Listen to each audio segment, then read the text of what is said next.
अथणी तालुक्यातील मलाबाद येथे कामण्णा होनकांडे हे बायको जयश्री आणि मुलगा संतोष यांच्यासोबत राहायला आला होता. त्याची थोडीफार शेती असून ती शेती कामण्णा हे बायको जयश्री हिच्यासह पाहत होते. त्यावर त्यांच्या कुटुंबाचा उदरनिर्वाह चालला होता. हे गावातील श्रीमंत कुटुंब म्हणून ओळखले जात होते. त्यांचा मुलगा संतोष हा सॉफ्टवेअर इंजिनियर झाला होता.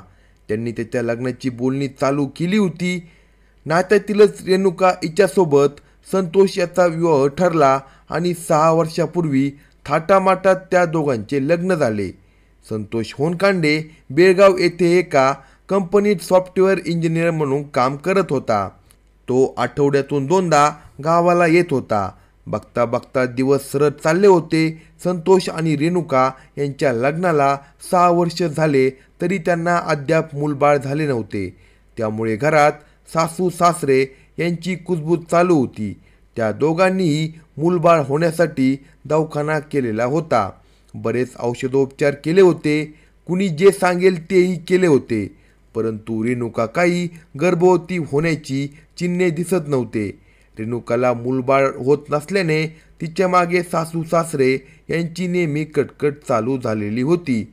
सासू जयश्री या नेहमी तिला टोचून बोलत होत्या. दोष तुझ्यात आहे, माझ्या पोरात नाही, असे त्या तिला म्हणत होत्या. याचा राग रेणुकाला येत होता. अलीकडे तर सासू सासऱ्यांनी घरातच तिचा छळ चालू केला होता. ते तिला शारीरिक आणि मानसिक त्रास देत होते. संतोष हा बेळगाववरून गावी आला की त्याचे आईवडील रेणुकाविषयी त्याचे कान भरत होते. त्यांचे ऐकून तोही बायको रेणुकाला मारहाण करत होता. सासू सासरे तिला यावर्षी तुला मूळबाळ झाले नाही तर आम्ही आमच्या मुलाचे दुसरे लग्न करतो अशी धमकी देत होते. घरातील सगळ्यांनीच तिचा शारीरिक व मानसिक छळ चालवला होता.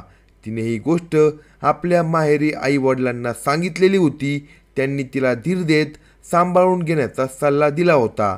रोजच्या भांडणाने तिचा जीव मेटाकुटीला आला होता. रेणुकाची इकडे आड तिकडे विहीर अशी अवस्था झाली होती.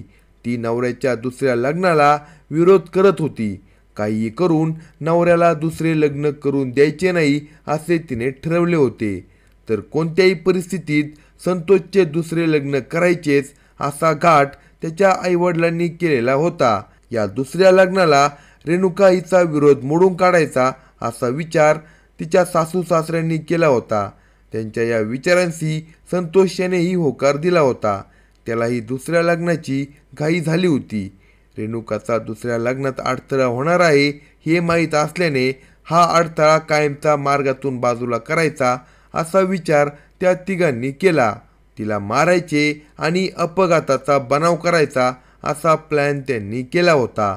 शनिवार दिनांक 17 मे 2025 रोजी रात्री 10 वाजता सासू जयश्रीने रेणुकाला गावातील एकाकडे मुलाबाबत विचारून येऊया असे सांगितले. तशी रेणुका तयार झाली. सासरा कामण्णाने आपली दुचाकी गाडी बाहेर काढली. सासरा गाडी चालवत होता. सासू त्याच्या मागे बसली होती तर तिच्या मागे रेणुका बसली होती. मलाबाद गावच्या वेशीबाहेर आल्यावर सासू जयश्रीने चालत्या गाडीवरून रेणुकाला ढकलून दिले. ती खाली रस्त्यावर पडली. तसा सासरा गाडीवरून खाली उतरला. त्याने बाजूलाच पडलेला एक मोठा दगड उचलला आणि खाली पडलेल्या रेणुकाच्या चेहऱ्यावर आणि डोक्यावर घातला. ती तडफडत ओरडत होती. ती जिवंत आहे हे त्याच्या लक्षात आल्यावर त्या दोघांनी तिचा गळा दाबायला सुरुवात केली. तशी तिची हालचाल मंदावली. काही वेळात ती शांत झाली. जागीच तिचा मृत्यू झाला. त्या दोघांनी तिचा खून केला. आता तिच्या मृत्यूचा अपघाती बनाव करण्याचा डाव कामण्णा आणि जयश्री या दोघांनी रचला. त्यांनी मयत रेणुकाच्या साडीचा एक पदर गाडीच्या चाकाला अडकवला आणि तिला फरफटत 120 ते 150 फुटापर्यंत नेले, जेणेकरून ती गाडीवरून खाली पडल्याने तिचा मृत्यू झाला असा बनाव त्यांनी रचला होता.